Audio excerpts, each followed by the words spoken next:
Let's bring in the Commissioner of Baseball, Rob Manfred, right now. Rob, obviously, so many losses over the last 13 months. Hall of Famers, icons, baseball icons. Hank Aaron, truly special. Your thoughts today as Hank Aaron passes away? Well, it's just a unbelievable loss for our sport. I think Hank Aaron had a dignity and humility about him that when you combine with his prowess on the field, it just made him a truly unique human being.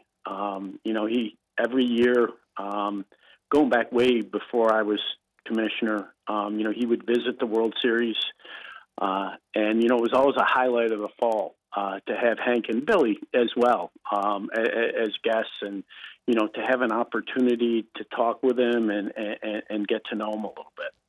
Rob, yeah, tell us about that. Again, to get behind the curtain. Again, you're the Commissioner of Baseball now, and you've worked for Major League Baseball for many years. But do you remember the first time you met Hank Aaron, or do I get to speak to Hank Aaron now? I do. I really do. I think my favorite Hank Aaron story was it was 2015. We were in Kansas City, and I had gone over to the Negro League Museum during the day, and so I knew that Henry had played in the Negro Leagues, obviously, because it was so noteworthy that he was sort of the last guy in the major leagues.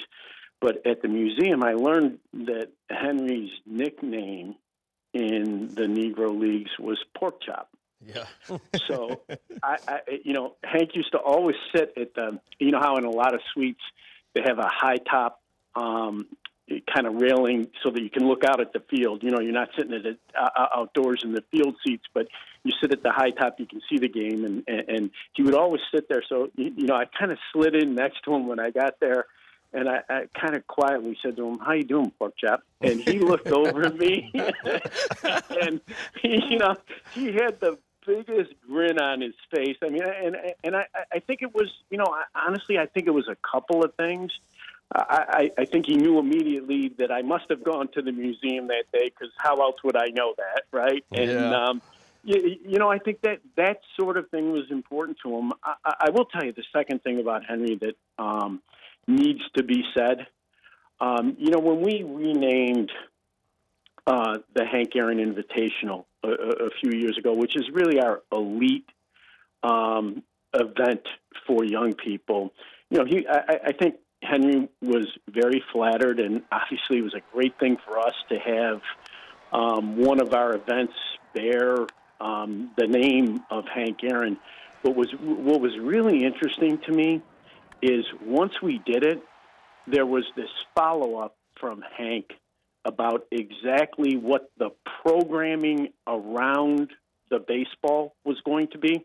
You know what I mean? That what else were we going to do with the kids, and what educational messages we were sending at a level of detail that was astounding to me. I mean, he wanted to know what each and every day, where we were going, where we were taking them, and what the purpose of that educational activity was. And that tells you a lot about this guy. Hey, Mr. Commissioner, it's Harold here. That is one of the highlights for me, too, to go to your suite and get to hang out with Hank during the World Series. And I want to ask you, you were talking about the Hank Aaron Invitational, but I want to ask you about the Hank Aaron Award. And kind of take us back. How'd that come about in the first place? Well, that was a Commissioner Seelig accomplishment. Bud, Bud and Commissioner Seelig and Hank were really personal friends as a result of the Milwaukee connection. And I think Bud felt really strongly that it was important for baseball to have an award that bore the name of Hank Aaron and recognized the kind of excellence that Henry represented. I think Bud understood that players would be so flattered to hold a trophy that bore Hank's name. And, I think it was, he made a lot of really good decisions for baseball, Commissioner Seelig, that I think it was one of his best. Yeah, it was powerful. And the players, they rave about that, winning that award. Tom Verducci's got a question for you. He's next. Yeah, Commissioner, talking about today's players, I mean, obviously we got to see Hank Aaron play, but those who did not, what would you like today's players to know and the debt that they owe about Hank Aaron?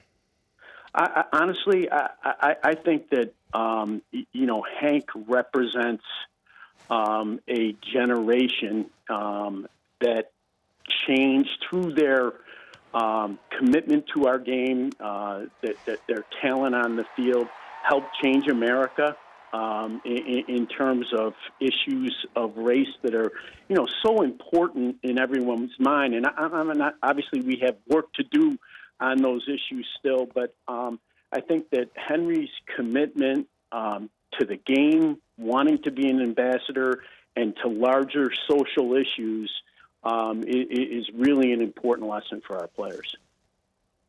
Well, Rob, thanks for joining us today. It is, maybe just to sum up, and I mentioned now with the passing of Don Sutton, Tommy Lasorda just this month, that's now 10 Hall of Famers in the last 13 months, and Al Kaline, Joe Morgan, Tom Seaver, Whitey Ford, Bob Gibson, Phil Niekro, Lou Brock, and even in 2019, Frank Robinson. And we feel the impact of these baseball icons. Just your thoughts on these long lives. Many of them live very long lives and full lives. Your thoughts on the impact on America, really, and the whole that they have for all of us. I think that 2020 is going to be remembered for a lot of reasons that are painful. But I really do believe one of them is going to be the loss that our game has suffered. I mean, the names that you just ticked through. I mean, it's others. Just absolutely devastating in terms of losing a piece of our history, that as Harold said, you could sit down with at the World Series and relive that history. One of the worst parts of 2020, that's for sure. All right, Commissioner of Baseball Rob Manfred. Rob, thank you so much. Thank you, guys.